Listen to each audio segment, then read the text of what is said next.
Sampai kemudian anak-anak dan pelajar.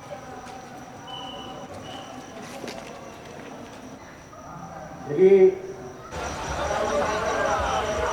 ketika jam 11 tepat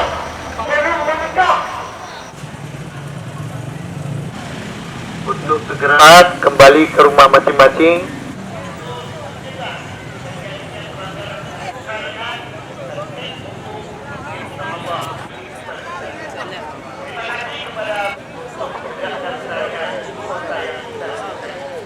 Marilah kita memberikan sesuatu yang baik kepada masyarakat yang juga ramah dan kedai kopi.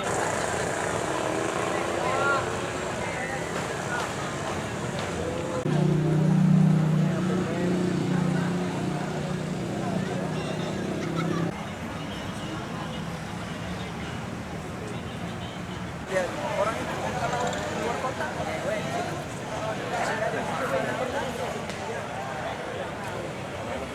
orang juga mau gampang.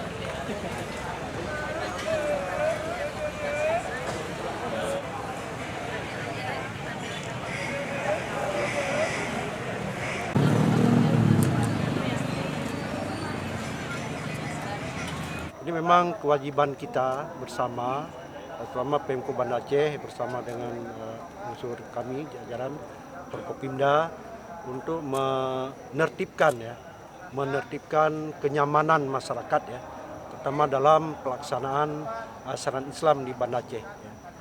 Kita sudah melakukan minggu yang kemarin dan ini akan terus kita lakukan pemantauan kepada pemilik usaha dan tempat-tempat keramaian lainnya, sehingga kita harapkan pelanggaran syariat Islam ini dapat terus ditekan, dapat diperkecil sekecil-kecilnya. Kita melakukan himbauan ya kepada teman-teman kita pelaku usaha restoran ini dan kepada masyarakat yang masih ada nanti, kita akan menyampaikan himbauan dengan penuh humanis ya, dengan penuh keakraban, sehingga beliau-beliau yang ada di warung kopi dan sebagainya ini dapat mentaati, dapat mematuhi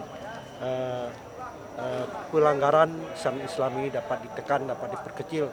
Karena kitalah yang menjaga ini sebenarnya. Kita bersama, bukan hanya pengelola warung kopi sebenarnya, termasuk kita semua. Apalagi unsur kami, Forkopimda ini semua, ini merupakan kewajiban kami untuk melakukan kenyamanan bagi seluruh masyarakat di Kota Banda Aceh.